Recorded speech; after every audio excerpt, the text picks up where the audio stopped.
नमस्कार, आपण पाहताय न्यूज 18 लोकमत। आपल्या सगळ्यांचं स्वागत। मी मिलिंद भागवत। आपल्याला सगळ्यांना नारळी पौर्णिमेच्या आणि रक्षाबंधनाच्या अनेक शुभेच्छा। पण सुरुवातीलाच बातमी अतिशय धक्कादायक आणि संतापजनक। डॉक्टरांच्या अभावामुळे किंवा हलगर्जीपणामुळे चंद्रपूरच्या जिल्हा रुग्णालयात एका 17 वर्षीय मुलीचा मृत्यू झालाय।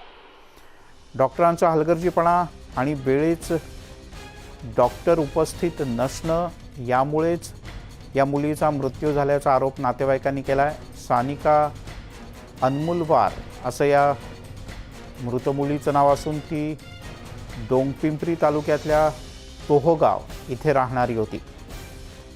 सानिकाची प्रकृती गेल्या काही दिवसांपासून बरी नव्हती। काल तिला रुग्णालयात दाखल करण्यात आलं, पण प्रकृती आणखीनच खालावली। तिला जिल्हा रुग्णालयात उपचारांसाठी हलवण्यात आलं। तिला वॉर्ड क्रमांक 9 मध्ये दाखल केल्यानंतर डॉक्टर तपासणीसाठी आलेच नाहीत आणि औषधोपचारच नीट सुरू झाले नाहीत असा आरोप कुटुंबियांनी केला। जिल्हा रुग्णालयात दुर्गम भागातून येणाऱ्या रुग्णांसाठी डॉक्टर उपलब्ध होत नसल्यानं संताप व्यक्त होतोय। दरम्यान या प्रकरणी चंद्रपूरच्या शासकीय वैद्यकीय महाविद्यालयाचे अधिष्ठाता यांनी मात्र अद्याप कोणतीही प्रतिक्रिया दिलेली नाही।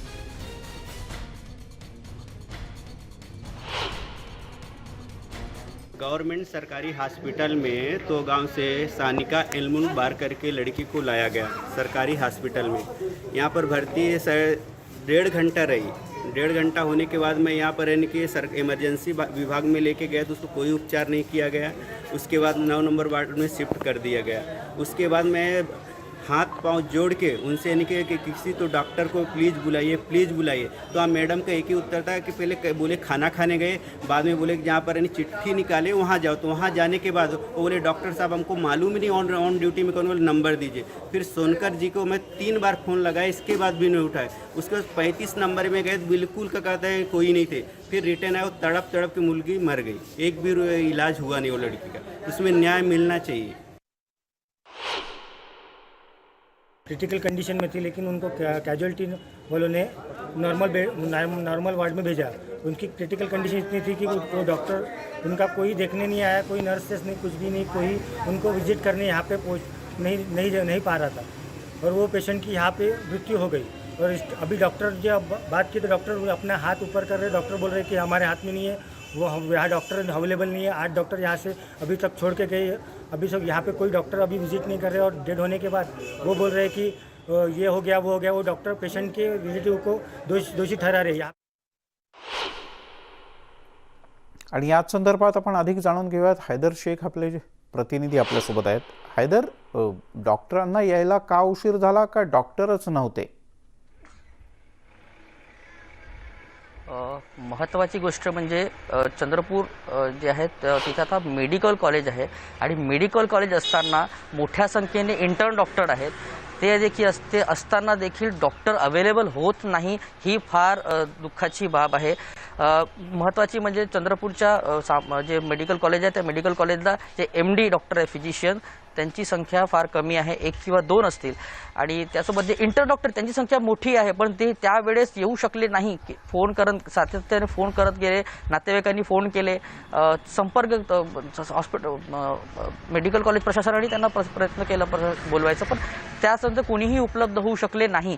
साधारण 1.5 ते 2 तास त्या मुलीला तिथं तडफडत राहावं लागलं आणि त्यानंतर तिचा मृत्यू झाला। आणि या संदर्भात नातेवाईकांनी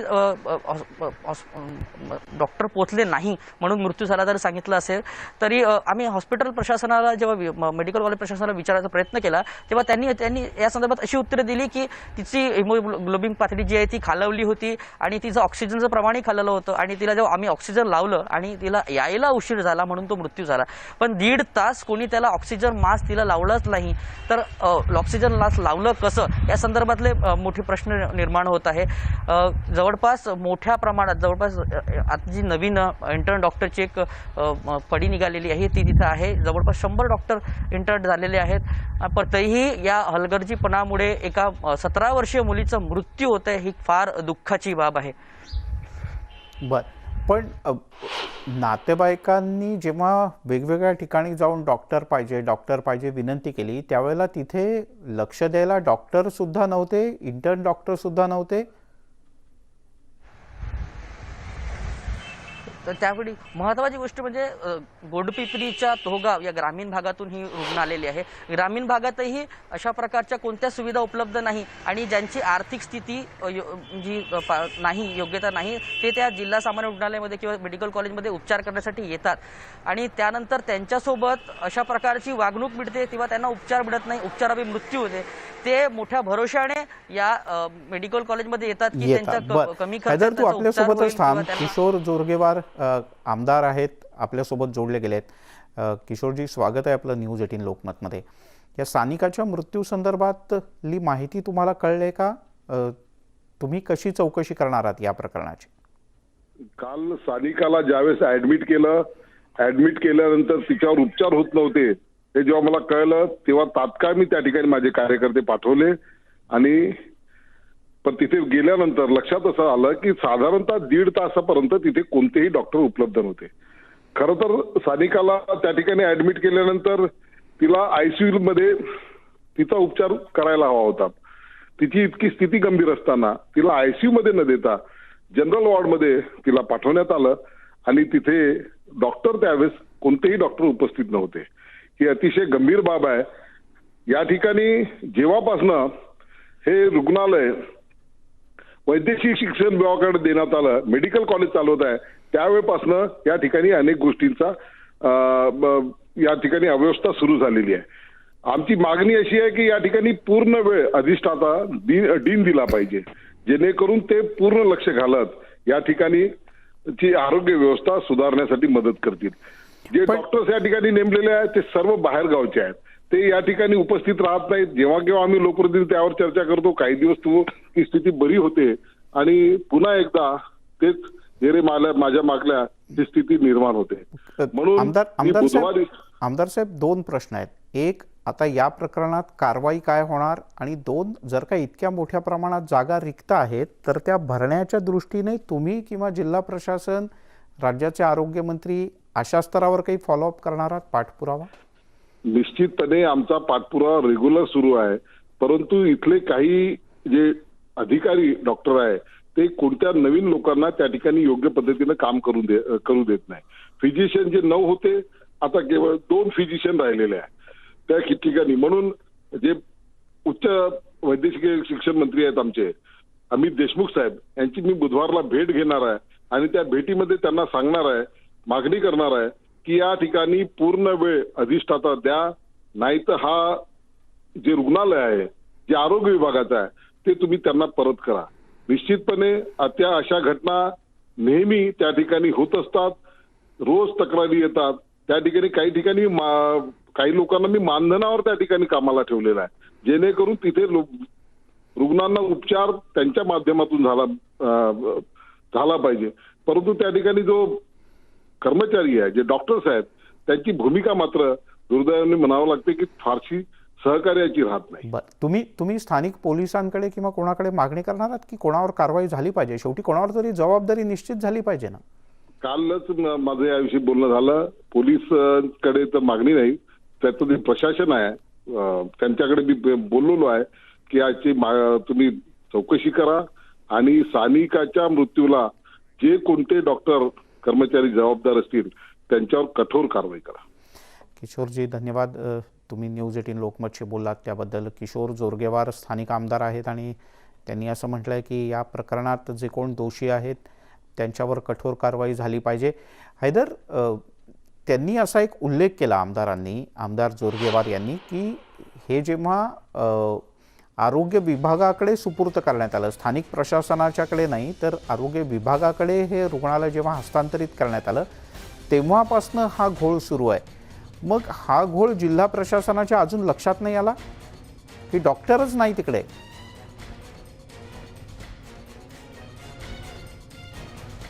जेव्हापासून मेडिकल कॉलेज झालेलं आहे तेव्हापासून या समस्या उद्भवलेल्या आहेत.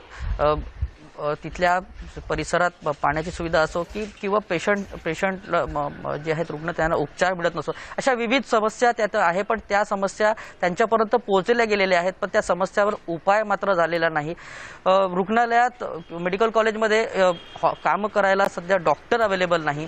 डॉक्टरांची फार मोठी कमतरता तिथे आहे. फक्त तिथे जे नर्स आहेत त्यांच्या भरोश्यावर हा हॉस्पिटल चालतो का असं तरी तसं वाटत आहे. आणि पण तासनतास 2-2 तास तिथे डॉक्टर्स अवेलेबल होत नाही. आणि ही पहिली घटना नसून ह्या घटना वारंवार घडत आहे. या घटनेमुळे आता काल एका 17 वर्षीय मुलीचा मृत्यू झालेला आहे. अशा घटना वारंवार होतील का हाच सवाल विचारला जातोय. पण प्रशासन या संदर्भात काही उपाययोजना करतील का हा प्रश्न आताही उपस्थित झालेला आहे. या विषयावर काही स्थानिक स्तरावर आंदोलनं झालेत. जसं आमदार जोरगेवार म्हणाले की ते सातत्यानं पाठपुरावा करतायत. मग जर का एखादा आमदार सातत्यानं पाठपुरावा करतोय, जागा भरल्या पाहिजेत, जागा रिक्त आहेत, MD डॉक्टर नाही, आणि चंद्रपूर हे काही म्हणजे आपण तसं तर आरोग्य सेवेच्या बाबतीत कोणालाच दुर्लक्षित करणं चांगलं नाही, पण चंद्रपूर म्हणजे काही मोखाड्यासारखं किंवा गडचिरोलीतल्या आलापल्लीसारखं ठिकाण नाही ना दुर्गम भागातलं. राईट. असं असलं तरी इथे जे आहेत मोठ्या प्रमाणात आंदोलन प्रत्येक स्तरावरून होत आहे. सामाजिक कार्यकर्ते करत आहेत, राजकीय नेते करत आहेत. किशोर जोरगेवार यांनीही आंदोलनं केली. वारंवार मला सांगावं वाटतं की या आमदारांनी तिथे पाहणीचे दौरे केले, तिथे पालकमंत्र्यांनी दौरे केले, परंतु असुविधेचा जो भंडार आहे तो काही संपत नाही आहे. या प्रकारे आतापर्यंत आंदोलनं झाली.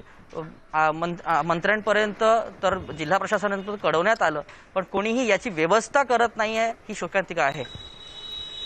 बरं, स्थानिक सामाजिक कार्यकर्ते पप्पू देशमुख आपल्यासोबत जोडले गेलेत. हैदर, आपण त्यांनाही काही प्रश्न विचारूयात. देशमुखजी, कालचा हा सगळा प्रकार अतिशय धक्कादायक आहे. 1.5 तास पेक्षा जास्त नातेवाईक डॉक्टर शोधत होते, पण चंद्रपूर सारख्या ठिकाणी डॉक्टरच नव्हता. चंद्रपूर मेडिकल कॉलेज झाल्यानंतर, सिव्हिल हॉस्पिटलचं रूपांतर मेडिकल कॉलेजमध्ये झाल्यानंतर चंद्रपूर जिल्ह्यातील आणि आसपासच्या जिल्ह्यातील गडचिरोली, यवतमाळच्या जिल्ह्यातील काही नागरिकांचा मोठा अपेक्षाभंग झालेला आहे. कारण या ठिकाणी मी मागच्या 2 महिन्यापासून माझं एक निरीक्षण आहे. पूर्ण कोविड काळामध्ये MD फिजिशियन डॉक्टर फक्त 2 होते. आधी 9 डॉक्टर होते, त्यानंतर 7 डॉक्टर सोडून गेले. कारण की एका वैद्यकीय अधीक्षक आणि वैद्यकीय अधिष्ठाता यांच्या कार्यप्रणालीमुळे, वैद्यकीय शिक्षण विभागाच्या कार्यप्रणालीमुळे या जिल्ह्यात कोविड आपत्तीमध्ये MD फिजिशियन डॉक्टरच उपलब्ध नव्हते. आता मागच्या 2 महिन्यात आम्ही हे पाहून आलो आहे की पेशंट जवळ तपासायला दिवसभर रात्री एक डॉक्टर सुद्धा उपलब्ध राहत नाही. पॅरामेडिकल स्टाफच्या भरोशावर पूर्ण दवाखाना चालतो. MD फिजिशियन नसले तरी इंटर्नशिप करणारे MBBS डॉक्टर दिवसभर रात्री जातात कुठे, हा प्रश्न आहे. कोणत्या सुविधा नाही. आणि या सगळ्या प्रकरणाची जाणीव वैद्यकीय महाविद्यालयाचे अधिष्ठाता, संचालक आणि वैद्यकीय शिक्षण मंत्री, सचिव या सर्वांना आहे. त्यांच्या समोर हा प्रकार आम्ही आणला. कोविड आपत्तीमध्ये 7 महिनेचे पगार दिले नाही म्हणून सर्व 500 कंत्राटी कामगार उपोषणावर 7-8 महिन्यापासून. पूर्ण कोविड आपत्तीमध्ये कंत्राटी कामगार कर्मचारी कामावर नव्हते. इतक्या गंभीर गोष्टी असताना हे मेडिकल कॉलेजचे प्रशासन, वैद्यकीय शिक्षण विभाग बघायची भूमिका घेत आहे. आमदार, खासदार, मान्य पालकमंत्री, आमचे मान्य पालकमंत्री हे मदत व पुनर्वसन मंत्री आहेत राज्याचे. आमच्यावर आपत्ती आली तेव्हा ते कुठे असतात, हाही आमचा एक प्रश्न आहे. चंद्रपूर जिल्ह्यातील नागरिकांचा वैद्यकीय महाविद्यालय झाल्यामुळे भ्रमनिराश झाला, हे मात्र खरे आहे. पप्पूजी, आणखीन एक प्रश्न आहे तुम्हाला की चंद्रपूर हे काही छोट्या राजकीय नेत्यांचं शहर नाही आहे. सगळे महाराष्ट्रातले किंवा म्हणजे आमदार असतील, मंत्री असतील किंवा खासदार, सगळे फार वजनदार आणि मोठी मोठी नावं असलेले लोक आहेत. पण या सगळ्यांना या गोष्टीकडे लक्ष द्यायला वेळ होत नाही. सगळ्या मोठ्या नेत्यांचा दुर्दैवानं नमूद करावं वाटते की त्यांचं सगळ्यांचं लक्ष केंद्रित हे एका वेगळ्या पद्धतीच्या विकासावर आहे. म्हणजे बांधकाम, रस्ते, पुलं याच्या पलीकडे विकासाचं हे जात नसल्यामुळे दृष्टिकोन, आरोग्य आणि शिक्षणासारख्या याच्यामध्ये जिल्ह्याची काय परिस्थिती आहे या प्रकरणावर लक्ष देते. मला स्वतःला त्या प्रकरणामध्ये फोन आला. काल मी बाहेर गावी होतो. 1.5 तासापासून ते डॉक्टर शोधत होते, पण त्यांना डॉक्टर मिळाला नाही, वार्डही मिळाला नाही. जर तुमच्या एवढ्या मोठ्या नेत्यांच्या जिल्ह्यामध्ये, विशेष म्हणजे माजी अर्थमंत्री आणि मदत व पुनर्वसन मंत्री सध्याचे यांच्या जिल्ह्यामध्ये जर मेडिकल कॉलेज आणि हॉस्पिटलमध्ये फिजिशियन नसतील, सिटी स्कॅन वारंवार बंद राहत असेल, सोनोग्राफी वारंवार बंद राहत असेल, साधे इंटर्न डॉक्टर नसतील, तर मग रुग्णांनी जायचं कुठे? हा मोठा प्रश्न, खरी गोष्ट आहे. मोठा प्रश्न आहे. पप्पूजी धन्यवाद, तुम्ही न्यूज 18 लोकमतशी बोलात आणि ही सगळी समस्या याही पूर्वी तुम्ही अधोरेखित केली, या निमित्तानं पुन्हा अधोरेखित केली. आपण अपेक्षा करूयात की या प्रकरणात जे दोषी आहेत त्यांच्यावर कठोर कारवाई होईल आणि ज्या जागा रिक्त आहेत त्यातल्या किमान जागा तरी भरल्या जातील, जेणेकरून पुन्हा असे पेशंट आले तर त्यांना अशा दुर्दैवी प्रसंगाला तोंड द्यायला लागता कामा नये. हैदर शेख आपल्याला आपले प्रतिनिधी माहिती देत होते. हैदर, धन्यवाद.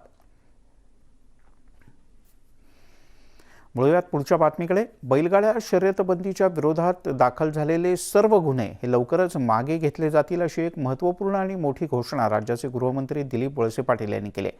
जुन्नर येथील सभेमध्ये वळसे पाटील आणि आढळराव पाटील एकाच व्यासपीठावर आले होते. यावेळेला आढळराव पाटील यांनी थेट गृहमंत्र्यांच्या पुढेच बैलगाडा शर्यत 15 दिवसात सुरू झाली नाही तर बैलगाडा शर्यत भरवणार असल्याचं जाहीर करून टाकलं. यानंतर आढळराव पाटील यांनी बैलगाडा शर्यतबंदीच्या विरोधातले सर्व गुन्हे मागे घेत असल्याची घोषणा गृहमंत्री दिलीप वळसे पाटील यांनी केली.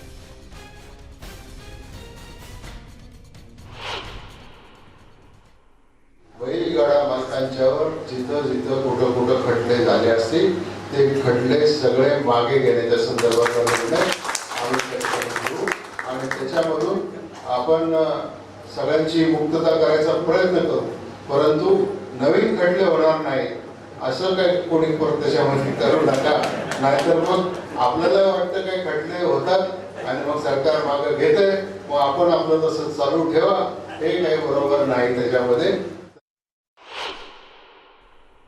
आणि आपण अधिक जाणून घेऊया. आसिफ मुर्सल आपले सांगलीचे प्रतिनिधी आपल्यासोबत आहेत. आसिफ, 2च दिवसांपूर्वी सांगलीमध्ये काय पद्धतीच्या पोलिसांना गुंगारा देत बैलगाडा शर्यती पार पडल्या आपण सगळ्यांनी बघितलं. आता गृहमंत्र्यांनी तर असं म्हटलंय की गुन्हे मागे घेणार, पण परवा या संदर्भातही गुन्हा दाखल झालाय. नक्कीच मिलिंद, बघितलं तरी की राज्याकडे सर्व राज्याचं लक्ष होतं की प्रशासनानं अगोदर सांगितलं होतं की आम्ही बैलगाडी शर्यती होणार नाही, पण गोपीचंद पडळकरांनी गनिमी कायद्यानुसार बैलगाडी शर्यतीचं आयोजन केलं आणि ते पार पडलं. परंतु आता प्रश्न आहे की गुन्हे माघार घेणार का. पण 2 दिवसापूर्वी जे घडलेले गुन्हे आहेत ते अजून कुणाकडे मागे घेतलेले नाहीत किंवा मागे घेण्याची प्रोसिजर होणार सुद्धा नाही आहे. कारण का यामध्ये आपत्ती व्यवस्थापन कायदा परत कलम 144, 148, 188 असे वेगवेगळे कलम आणि वन्यजीव कायद्यानुसार गुन्हे दाखल केले आहेत. त्यामुळं गुन्हे मागे घेणार हा नंतरचा विषय आहे. परंतु शेतकऱ्याचं म्हणणं आहे की आम्हाला बैलगाडी शर्यतीसाठी विना लाठीकाठी परमिशन द्या आणि त्याच पद्धतीनं हा विषय सुप्रीम कोर्टात असल्यामुळं प्रशासन किंवा राज्य सरकार, केंद्र सरकारने यावर निर्णय घ्यायचा आहे, असं शेतकऱ्यांचं मत आहे. मिलिंद, बर आसिफ, तू राहाच आपल्यासोबत. बैलगाडा शर्यतीला परवानगी देण्याच्या बाबतीत येत्या 24 ऑगस्ट रोजी पशुधन विकास मंत्री यांच्यासोबत बैठक होणार आहे आणि यामध्ये मार्ग काढण्यासाठी आपण प्रयत्न करू, असं म्हटलंय जलसंपदा मंत्री आणि सांगली जिल्ह्याचे पालकमंत्री जयंत पाटील यांनी.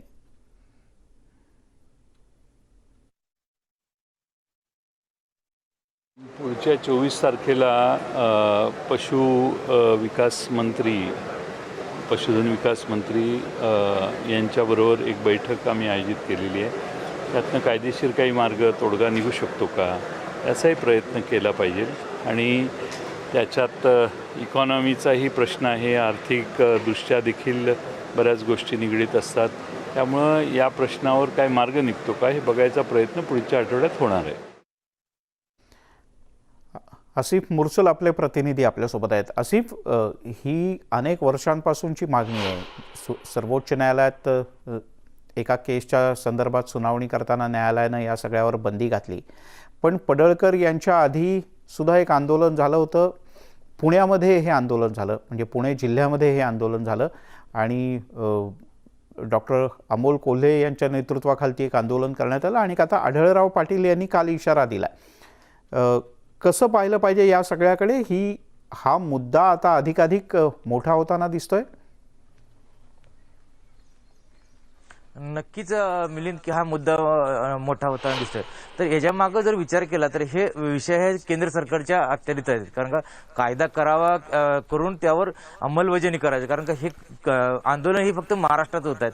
कारण का इतर जी काय बैलगाडीप्रेमी शेतकरी आहेत की राजकारणी लोक आहेत ते आंदोलन करतात. सध्या आता विषय आहेत सांगली किंवा इतर जे काय सांगलीच्या दृष्टिकोनाचा विचार केला तर सांगलीत महापूर येऊन गेलेला आहे. सांगली महापूर आलेला त्याच्या संदर्भात उपाययोजना किंवा काय करायचं हे किंवा मदत असेल या संदर्भात आहे. परंतु बैलगाडी शर्यतीत हा चर्चेचा विषय ठरला असं राजकारण्यांचं मत आहे की कारण का समजा तिसरी लाट आली, कारण का सांगली सुद्धा 11 जिल्ह्यामध्ये मोडतं की सांगली हे 11 जिल्ह्यामध्ये मोडतं, त्यामुळे तर तिसरी लाट आली कशा पद्धतीने प्रशासन हे समोर जायला पाहिजे हे सोडून बैलगाडी शर्यतीचा विषय घेऊन प्रशासनाने गोपीचंद पडळकर गेल्या 8 दिवसापासून लोकांना सांगलीकडच्या चर्चेत राहिला आणि लोकांचं लक्ष सगळं विचलित केलं असं जाणकार लोकांचं मत आहे. त्यामुळं कुठला विषय कुठेपर्यंत आणायचा आणि कुठेपर्यंत न्यायचा हा सुद्धा लोक चर्चा करतात. मिलिंद बर, पण आसिफ आता तर म्हणजे आता गणपती आले जवळ, काही दिवसाने दिवाळी येईल, दिवाळीच्या नंतर खऱ्या अर्थानं हंगाम सुरू होतो हा सगळ्या शर्यतींचा. मुळात सर्वोच्च न्यायालयानं याच्याकरता आदेश काढणं आवश्यक आहे किंवा सर्वोच्च न्यायालयात निर्णय होणं आवश्यक आहे. राज्य सरकार या संदर्भात कसा तोडगा काढणार? जे जयंत पाटील यांनी म्हटलंय की आम्ही पशुसंवर्धन मंत्र्यांच्या सोबत बैठक करू आणि यातून मार्ग काढण्याचा प्रयत्न करू.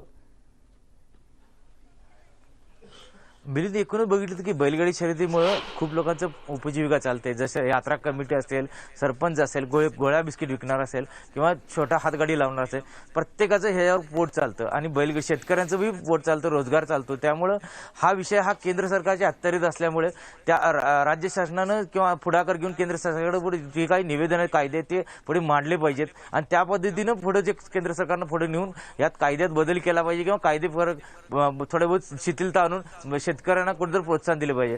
त्यामुळे शेतकरी सर्व किंवा जे नागरिक आहेत किंवा जे रोजंदारी करणारे त्या निगडीत बैलगाडी शर्यतीचे जे काही इतर लोक आहेत त्यांचं पोट आहे आणि त्यांनी रोजगार चालवतो. त्यामुळे जयंत पाटील पालकमंत्री यांनी सांगितलं की पशुसंवर्धन मंत्री यांच्याशी आम्ही चर्चा करू आणि सर्व राजकीय नेते या बैलगाडी शर्यतीच्या समर्थन आहेत. कारण का कुठं ना कुठं कोणाचे राजकारणाचे लागेबांधे आहेत किंवा त्यांचे कार्यकर्ते सुद्धा आहेत की आपले कार्यकर्ते नाराज होत आहेत किंवा या संदर्भात सगळे राजकर्ते पुढाकार घेण्याची शक्यता आहे. मिलिंद, बरं आसिफ, तुर्तास धन्यवाद या सगळ्या सविस्तर माहितीबद्दल. आपण अपेक्षा करूयात की या सगळ्या विषयातून काही ना काहीतरी तोडगा निघेल आणि अर्थव्यवस्था यासह भावना आणि तो प्राणी या सगळ्यांशी जोडलेला हा सगळा विषय. पाहूयात परवा उडालेला धुरळा असाच उडत राहतो का.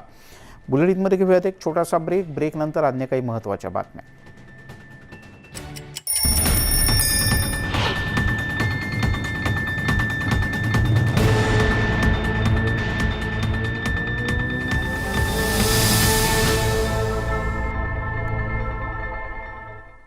आपण पाहताय न्यूज 18 लोकमत. अफगाणिस्तानची राजधानी काबूलपासून इराणच्या सीमेलगत असलेल्या हैरातपर्यंत अक्षरशः हाहाकार उडालाय. रस्त्यावर ठिकठिकाणी तालिबान्यांची दहशत पाहायला मिळते. महिलांच्या जीवाला घोर लागलाय. पण काबूलपासून अवघ्या 150 किलोमीटर अंतरावर असलेल्या पंजशीर खोऱ्यातली परिस्थिती मात्र सगळं काही आलबेलय अशीच आहे. इथे कुणालाही तालिबान्यांची भीती नाही, कारण हा तालिबानी विरोधकांचा अभेद्य किल्ला मानला जातो.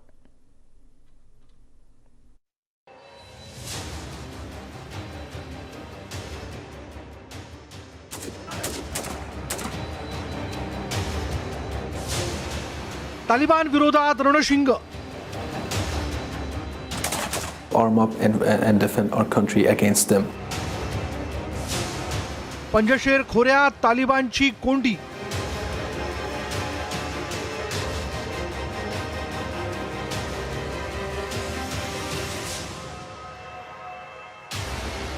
काबूलजवळ तालिबानचा काळ.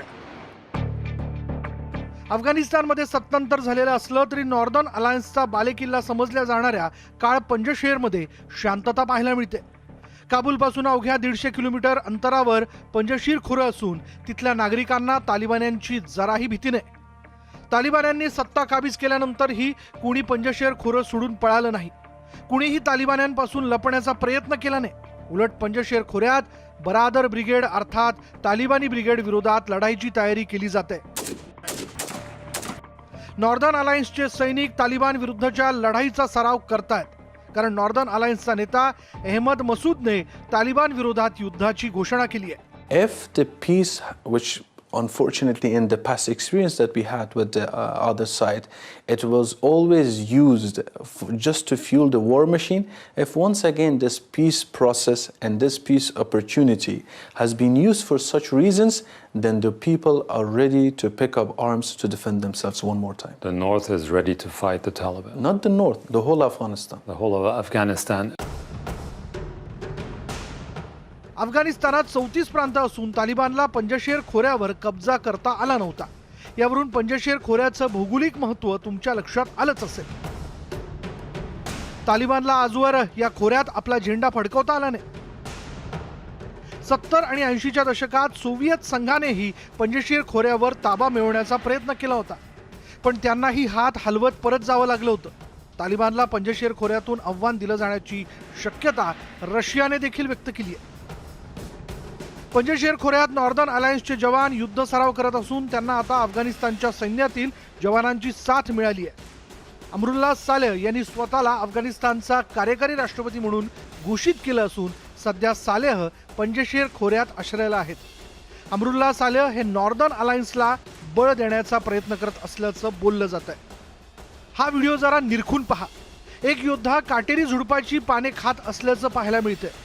ही व्यक्ती नॉर्दर्न अलायन्सचा लढवय्या आहे, पण तो काटेरी झुडूप का खातोय? त्यामागचं कारण ऐकून तालिबान्यांना घाम फुटल्याशिवाय राहणार नाही. त्यांच्याकडूनच ऐका.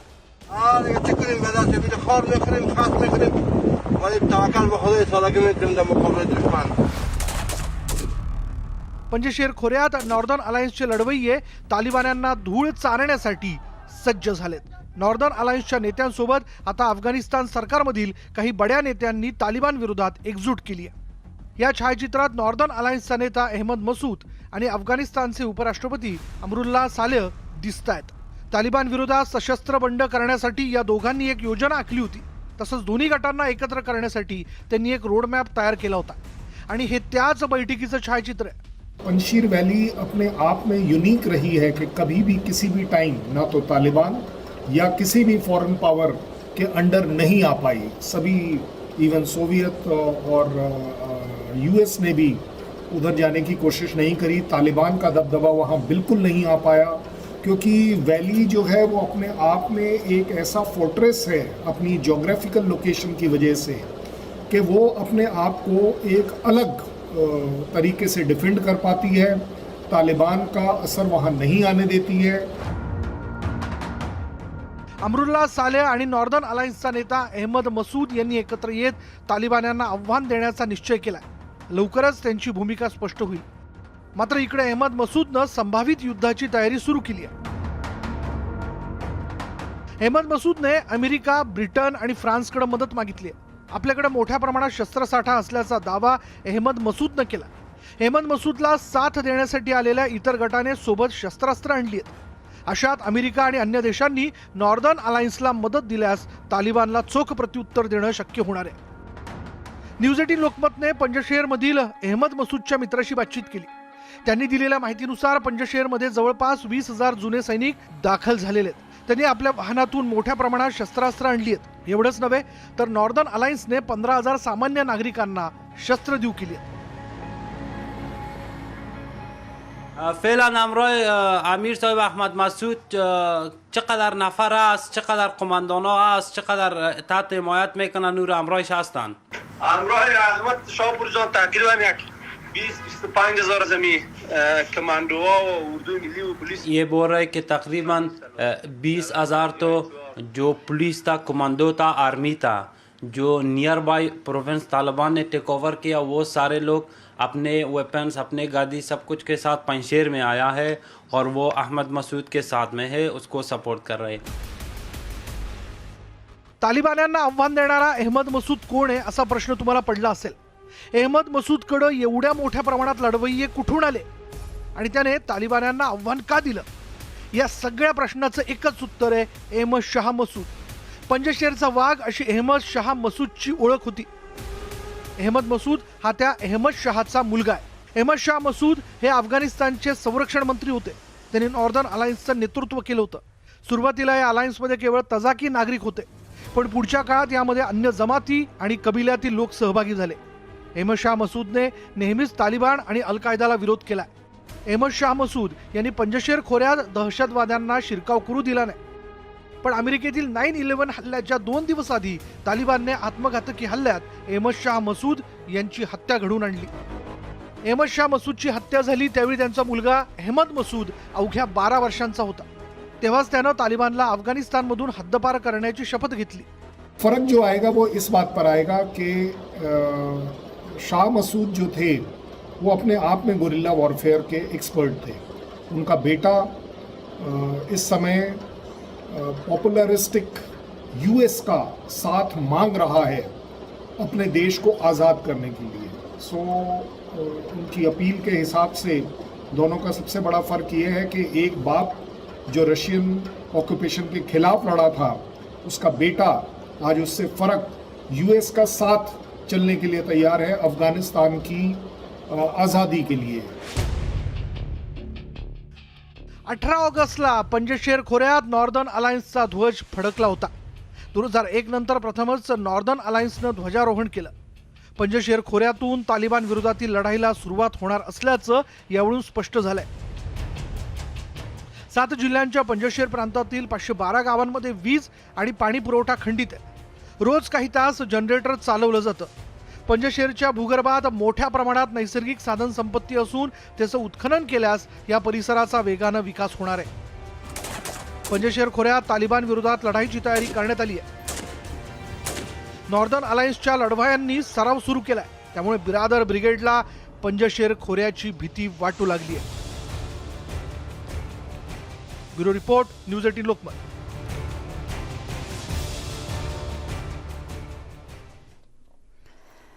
गेल्या वेळेप्रमाणेच याही वेळेला हे सगळं खोरं कोणत्याही परदेशी हस्तक्षेपापासून दूर राहील अशी अपेक्षा करूया. बुलेटिनमध्ये घेऊया एक छोटासा ब्रेक. सर्व प्रकारच्या ताज्या अपडेटसाठी news18lokmat.com या आमच्या वेबसाईटला लॉग ऑन करा. फेसबुक, ट्विटरवर आम्हाला फॉलो करा. आमच्या यूट्यूब चॅनलला सबस्क्राईब करा.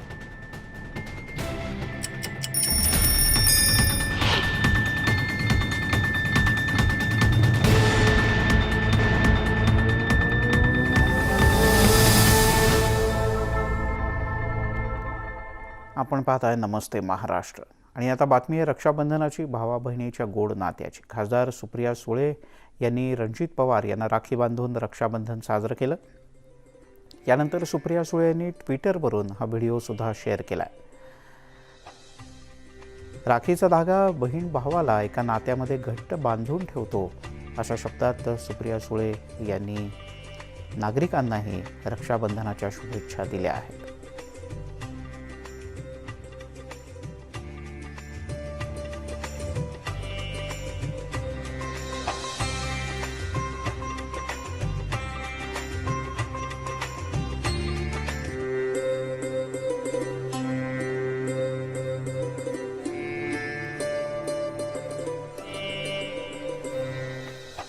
रत्नागिरी जिल्ह्यातील दापोली नगरपंचायत कर्मचाऱ्यांनी कोरोना काळात जनतेची सेवा केली. या सफाई कर्मचाऱ्यांना दापोली शहरातील प्रभुआळीतल्या भगिनींनी राख्या बांधल्या आणि त्यांचा यथोचित सन्मान केला.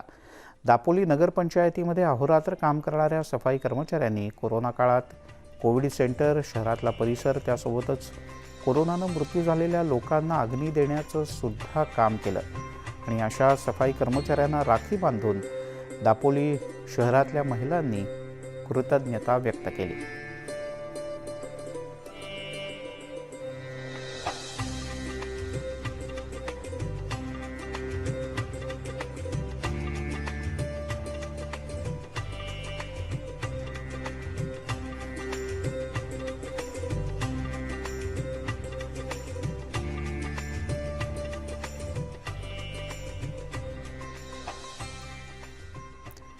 पिंपरीमध्ये भाजप महाराष्ट्र महिला मोर्चानं रक्षाबंधनाच्या निमित्तानं पोलिसांना राखी बांधली. महिलांची सुरक्षितता आणि सन्मान यासाठी पोलिसांनी महिलांना कायमच सुरक्षितता पुरवावी अशी भावना या भगिनींनी व्यक्त केली. या रक्षाबंधनाच्या निमित्तानं पोलीस बांधवांनीच आता आपल्या महाराष्ट्रातील माता भगिनींचं संरक्षण करावं अशी अपेक्षा या महिलांनी व्यक्त केली.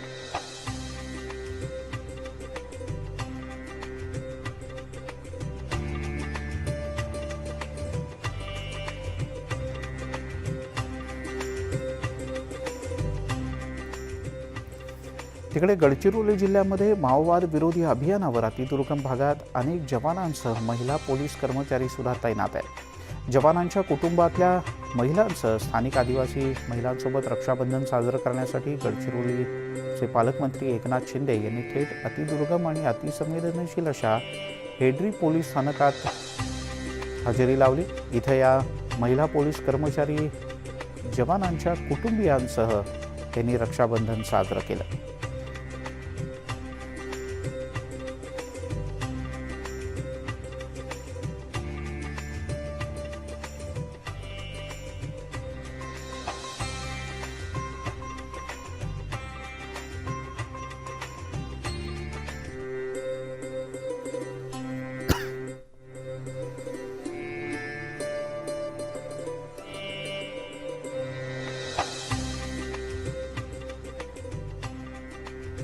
यासोबत या बुलेटिनमध्ये इथे थांबूयात. सर्व प्रकारच्या ताज्या अपडेटसाठी पाहत राहा न्यूज 18 लोकमत.